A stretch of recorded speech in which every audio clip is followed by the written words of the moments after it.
Up, everybody? This is the Sport League Podcast. Back for another week. I'm your host, Alex Leak. We got All Pro Abe, John Abraham. Great to have you back on the show as always. Super Bowl 60 recap. Crazy chaos season, and it all comes down to Seahawks Patriots in Santa Clara. You wanted to talk about Jackson Smith-Njigba. He got his ankle shot up, right? I know for a fact during the game when he went in that locker room, I knew exactly what they was doing. I was like, "Oh," I said, "I know that feeling." I done been back in that locker room so many times. I saw him go back. He tried that little short catch. He ran off the field, and I saw him like trying to rub it. They took him in the thing. You see him going there. I know they just had to whisper to him, "Look, we need to go and do something to it. We can do something to it if you want to finish this game." He like, "Do what you got to do." I remember that, like being the player. Yeah. That was one of the things I saw, and I was like, I'm glad they had a good lead, so they didn't really have to worry about him. And Cooper Kupp stepped up and played so well that you didn't have to really worry about it. Shout out to Walker, man. But the game was a good game, man. It was no one would have guessed that these two teams at the end of the year would have been what we was watching, and I think a lot of people are talking so bad about Drake May, but look. Y'all keep saying that it was the schedule. I'm like, dude, this is the NFL. This is not college. College, Yeah. You can put a couple of slouch teams on your schedule. You can do this. Look at the beginning of the year, and we would have thought the Patriots would have been in this situation. No, look at the beginning of the year. Did you think that Sam Darnold, which you definitely didn't think Sam Darnold was going to do this year? I'm going to be on your ass Definitely not. all season. I don't care how much bandwagon stuff you're trying to do now. Like, no, Darnold's you're trying to throw stats up how good he did or how bad. Hey, he was the first quarterback to do this in the playoffs since, that was like way back in the day when Joe Flacco did it. I'm not giving you any credit for that. You're going to have to work. You're going to have to work. Damn Darnold did his thing. Damn Darnold. He did his thing. But it wasn't as exciting as a football game we thought it was going to be. But at the end of the day, it kind of what we thought it was going to be. Like me personally, I thought Seattle was just a better team. So watching the game was fun. It was boring at first. The kicker, that's all we kind of got to see, the kicker kicking. But it was a good game, man. It was worth watching. So Darnold played great through the playoffs and to win the championship, but I also think it was like a great situation for him too, because Kenneth Walker, once Zach Charbonnet went down and Kenneth Walker started getting the majority of the touches, he really started playing better and better. And that defense, I mean, how do you rank that Seahawks defense? Is that one of the, best defenses we've ever seen? It has to be now because they won the Super Bowl with the defense.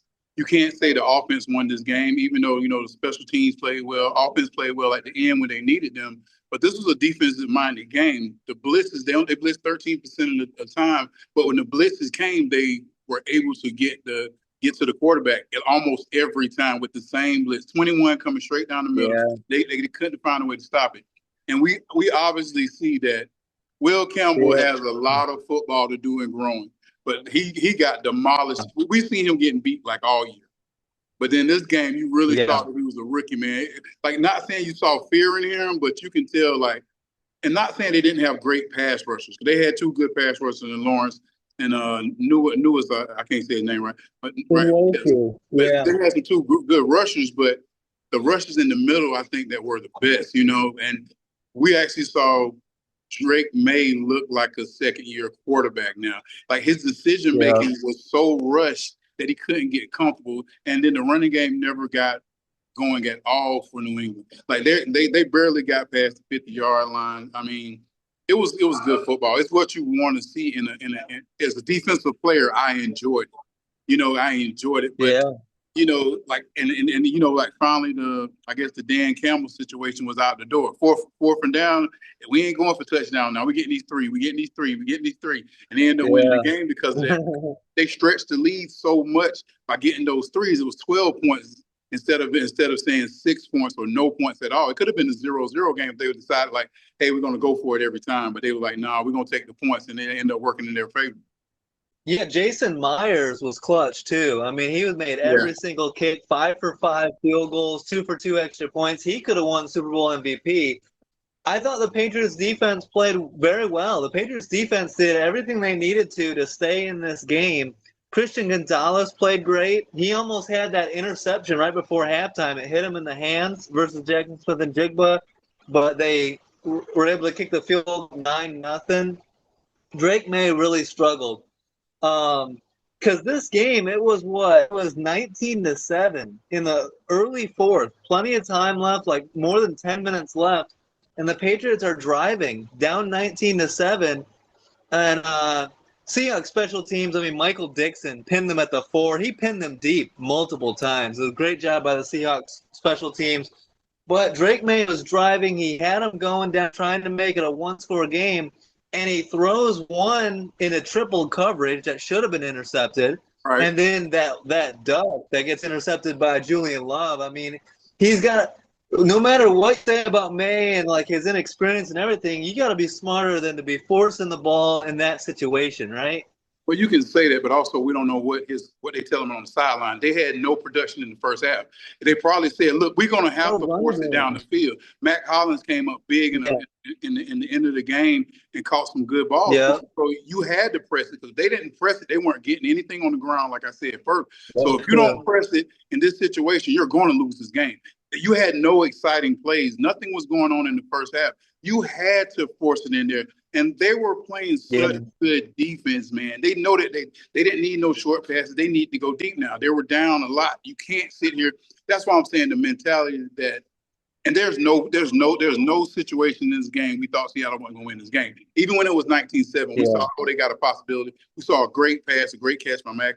Then it just kind of died down. Then they kind of played a little more prevent. They let them caught the ball so they can run some time off the clock. But you never saw. Like that's what you call good football with Seattle. The more confident team, like not saying the Patriots weren't confident, but you saw when they came out, when they kind of went back and forth, but you saw the smart moves by Seattle. You saw the smart moves by Seattle, the smart moves. You saw the smart moves. And watching the game, you knew for a fact Seattle deserved to win this game. And think about it. They had really no deep threats. They had no like big play that you was thinking that New England can just pull something out the bag now and we can see a comeback.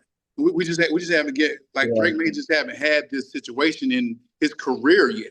This big of a game, he's gonna be nervous. This is his second year, bro. Like you gotta understand that is a nervous situation. We were so on him because he was consistent, and y'all can say what y'all say like about the record, but the guy played consistent. He never played out of his character, and he tried to bring the same character, and Seattle defense showed him that, and that's why I kind of say if Denver would have had just no snow, I think they could have made it through that game because they could have easily blitzed. They could have easily did a lot of different things that got to Mac.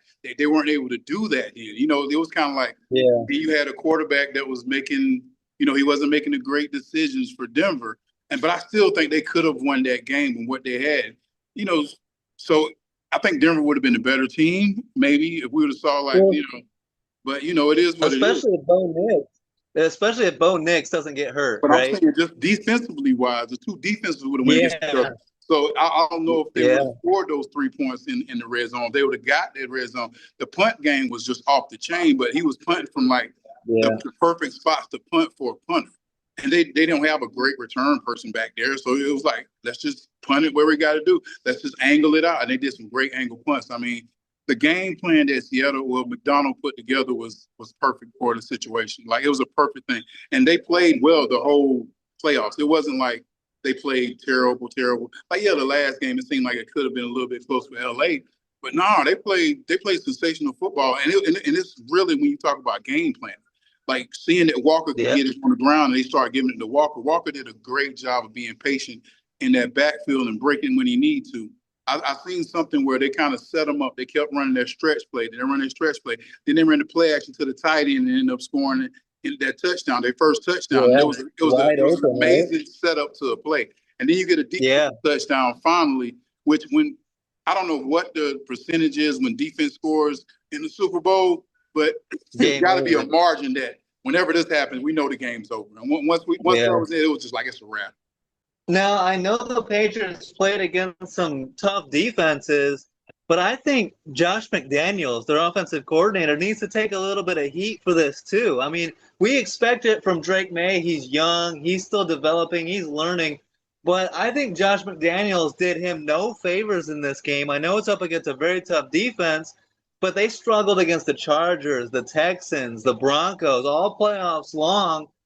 Do you think Josh McDaniels deserves some blame, or do you think the Patriots need to go get like a number one wide receiver or help out, get some more weapons? What do you think? Well, obviously, you just named three good defenses. You're saying you're acting like they played against some bums. They didn't play the Jets, and I'm not trying to knock the Jets for having no interceptions or anything like that. They didn't play the Jets. They played an outstanding defense through the whole playoffs, and they was able to slip through. Like I said, with Denver might have been the option that could have beat them, but everybody else they played well. And you can't knock a play when your quarterback can't do certain things. Sure, he can run. You know, he did a good job in the snow, but it was kind of like they couldn't really blitz, and they had this. Wait, I would rather, like somebody in the snow, I'd rather him try to throw it than to think that he's going to run it as a quarterback.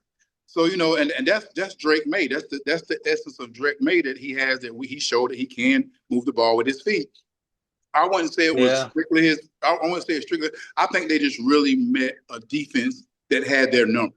They knew what he could do, and they knew what he couldn't do. They're like, okay, we're going to do this. We're going to do that. I can't. As a coach that has coached in a Super Bowl, where he's coached in big games, he was probably having the same play script. And think about it, they always play kind of close to the edge. They didn't like just beat the brakes off people. It was never a game you've seen them score 40 points.